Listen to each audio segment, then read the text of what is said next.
great blue herons nest on a tiny island in the middle of the Tennessee River, just a stone's throw from downtown Chattanooga.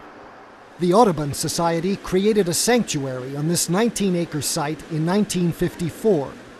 School children take field trips here, and Audubon members collect water samples, but most of the time it's deserted.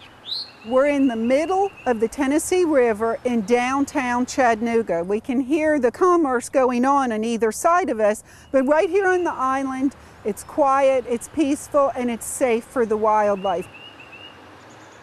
Ospreys have been reintroduced here, and great blue herons have established a rookery at one end of the island. Actually, their numbers were quite declined a few years ago, but they've had a nice comeback, and they're really doing well. Herons don't care much for people, but every spring dozens of them nest in the canopy of trees on the tip of this island, ignoring the 160,000 residents of Chattanooga, who for the most part ignore them. About this time of year, end of March, 1st of April, we'll see them start pairing off, working on the nest together, taking their beaks and tapping together and so forth. Now, the ones that are of breeding age of the herons have a plume, which is a fancy feather work on the back of their head. So those are our mature ones that'll actually have viable nests. We'll have some immature ones that are thinking about maybe doing some courtship, but they probably won't get lucky this year.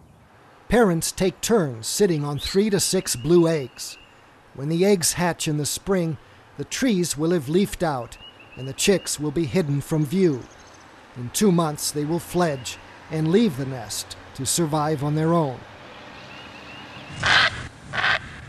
More than half of heron chicks will die in their first year, falling prey to crows, hawks, and other predators, and electric power lines. Adults are 4 feet tall, weigh 5 pounds, and live about 15 years.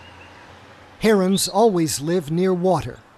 While in spring they will sleep in flocks of 100 or more, most of the time they're solitary figures, waiting patiently in shallow water, poised to catch a passing fish with their long, sharp beaks. For This American Land, I'm Gary Stryker.